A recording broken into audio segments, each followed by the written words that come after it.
เอาทักทายสวัสดีพ่อแม่พี่น้องวันที่2 เดือน 12 2025อยู่ทางรัฐอินเดียนาเมืองฟอร์ตเวธคลิปนี้วิดีโอนี้พาพี่พาน้องมาเบิงหลังจากสนุตกมา2-3มื้อไปไสมาไสบ่ได้อันนี้ทางอันนี้เพิ่นได้มากวดสนุให้ว่าสิเป็นแบบไรเนาะพาพ่อแม่พี่น้องเฮาไปเบิงไปชมนำกันว่าวิธีกวดสนุของเพิ่นมันง่ายหรือมันยากในการอยู่เมืองหนาวเนาะในช่วงที่ว่าสนุมันลงมาเฮาควรเฮ็ดแบบใดคลิปนี้วิดีโอนี้พาพี่พาน้องเฮาไปเบิ่งนำกันก่อนสิไปรับชมรับฟังฝากกดไลค์กดแชร์กดติดตามคนลาวที่อาศัยอยู่ในประเทศสหรัฐอเมริกาอยู่ในเมืองหนาวเด้อพ่อแม่พี่น้องออกไปหันมานี่มันก็ยากแต่ว่ามีรถเข้ามากวดจังซี่มันก็ง่ายกว่ากันการที่ว่าเฮาสิไปใส่ยกใส่ดัวกวดเอานี่โอ้ถือว่าใช้เวลาโลนนานเนาะพ่อแม่พี่น้องนี่ถือว่าเป็นรถที่ว่าเขาหับเหมาโดยเฉพาะหับเหมากวดสนุ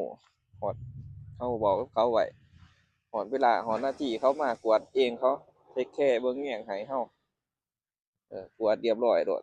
ถือว่าคักเนาะอันนี้เออข้าวเดียวเนาะบ่ได้ยากประกวดบ่ได้ยากกวดบ่ได้ยากบ่ได้หยังดึงไปคักกว่ากันอีกเนาะสะดวกสบายอันนี้โอ้คือว่ารถนี้มันรถรถเฉพาะเลยรถเฉพาะในการกวดสนุคันรถบ่แม่นรถกวดสนุนี่มันก็ยากเลยกวดไปกวดมามันก็ยากเพราะว่าแรงมันบ่ไหลนะคันแรงบ่ไหลนี่มันกวดยากแต่ว่านี้มันรถเฉพาะของเขาโลดเนาะรถเฉพาะที่ว่าเขาเลาะกวดเลาะถูบ่ว่าจะเป็นนำทางนำหยังเขามีเฉพาะของเขาเลยนะรถพวกนี้เราคอนแท็กต์กับเขาเป็นเดือนก็ได้เป็นปีก็ได้หรือว่าโทรหาเขาในช่วงที่ว่ามันตกให้เขามากวดให้เลยก็ได้เนาะง่ายๆอันนี้เคยเฮ็ดโอ้คักๆๆบ่เกินชั่วโมงนะคิดว่าประมาณชั่วโมงนี่ก็แล้วอาคันเขาเร่งไวๆนี่บ่เกินชั่วโมงก็แล้วนะประมาณชั่วโมงนี่ก็คิดว่าคือสิแล้ว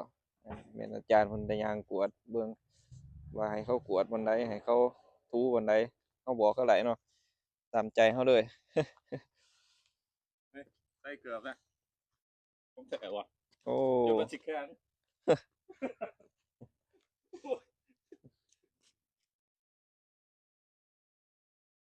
อืมเด้กวดสนุกโอ้เพราะว่ามันตกมา2-3บั้นพ่อแม่พี่น้องเอ้ยตกจังว่าบ่ได้ไปไสมาไสสนุกมันตกนำเลยตกมา2-3มื้อเรียนบ่ได้ไปไสมาไสไปมันก็ยากเนาะความปลอดภัยมีน้อยการย่างการเดินบางทีหมื่นหลบหมื่นหยังแต่คันมีรถเข้ามากวดให้โรยเกลือให้แบบนี้นี่โอเคไปมามันสะดวกสบายกว่ากันคักกว่ากันเนาะแต่ว่าคันบ่มีรถเข้ามากวดบ่มีอันนี้แบบนี้นี่โอ้ยยุ่งยากหลายไปมาจั่งซี้ชีวิตในเมืองหนาวพ่อแม่พี่น้องเอ้ยอาชีวิตในเมืองหนาวหลายๆคนใฝ่ฝันก็อยากมาเห็นแต่ว่าหลายๆคนได้มาเห็นน่ะบ่อยากมาอีกโอ้ยจุดเพียงหัวเข่าจักว่าจั่งใดแหละเด้อืมเบิ่งติอืมกกไม้นี่ก็สโนว์เต็มที่เต็มแดนเนาะอาย่างไปย่างมานี่ก็ยุ่งยากอีก ติพาเลาะเบิ่ง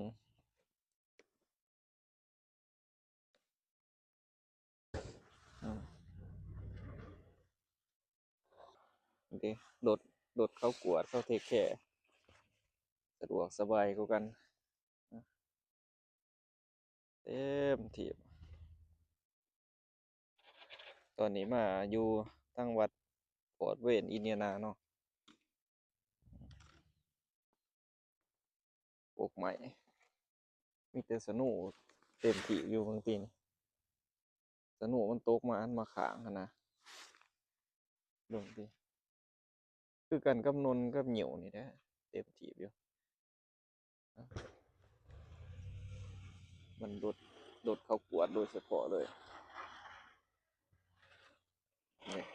โอ้ความแห้งนี่บ่ให้เว้าเลยคันบ่แม่นรถมันเฉพาะนี่มันกวดบ่ได้เลยแต่ว่าอันนี้มันเป็นรถของสนุโลดกวดสนุอย่างเดียวโลดคันรถเอาธรรมดานี่มันบ่ได้เด้อแล่นซื่อๆก็ยังลำบากเลยแต่ว่าอันนี้มันเป็นรถที่ว่าเขากวดสนุโดยเฉพาะเลยกวดบ่พอชั่วโมงดอกนี่เขาเฮ็ดแล้วโลดเขาเทคแคร์โอ้กวดโฮมไว้โอ้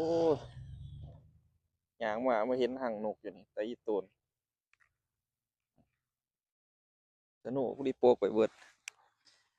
สิอยู่จังได๋บัดนี้ฮะเบิ่งนำกันเบิ่งพ่อแม่พี่น้องลูกนกมันสิบ่แข็งบ่แน่นี่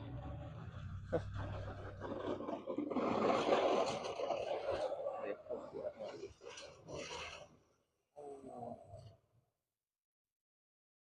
คักๆๆรถกวดสนุโดยเฉพาะเลย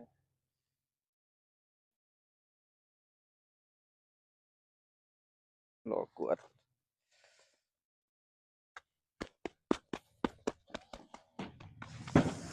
โอ้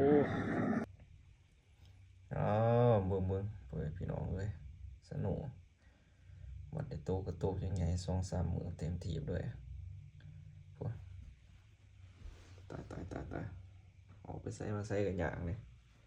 บ่ได้ไปไสมาไสซ้ำนี่สนุลงอย่างหนักเลยนี่เด้รถเขากวดเขาเทคแคร์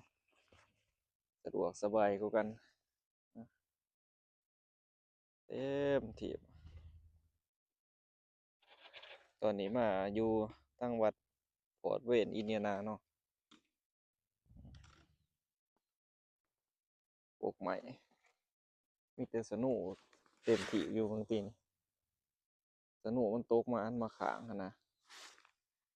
เบิ่งติคือกันกับนนกับเหยี่ยวนี่แหละเต็มที่อยู่มันรถเขากวดโดยเฉพาะเลยนี่โอ้ความแห้งนี่บ่ให้เว้าเลยคันบ่แม่นรถมันเฉพาะนี่มันกวดบ่ได้เลย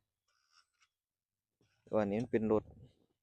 ของสนุโลดกวดสนุอย่างเดียวโลดคันรถเอาธรรมดานี่มันบ่ได้เด้อแล่นซื่อๆก็ยังลำบากเลยแต่ว่าอันนี้มันเป็นรถ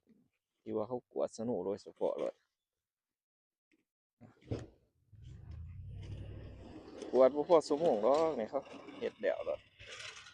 เขาเทคแคร์โอ้กวดโฮมไว้โอ้ย่างมาเห็นหังนกอยู่นี่แต่อีโตนสนุผู้ดีโปกไปเบิดสิอยู่จังได๋บัดนี้ฮะเบิ่งนำกันเบิ่งพ่อแม่พี่น้องลูกนกมันสิบ่แข็งบ่แน่นี่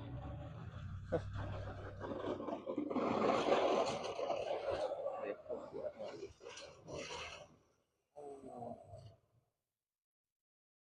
าคักๆรถกวดสนุโดยเฉพาะเลย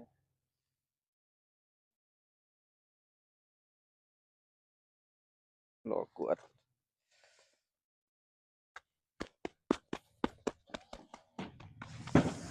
โอ้มีรถ สวดโดยเฉพาะพ่อแม่พี่น้องเอ้ยโอ้เข้าในซะก่อนบัดนี้บ่ได้แล้วมันหนาวเย็นหลายซ้ำแล้วอย่าตับแข็งเอาโอเคพ่อแม่พี่น้องเอ้ยฝากกดไลค์กดแชร์กดติดตามให้นำเด้ออืมบ๊ายบาย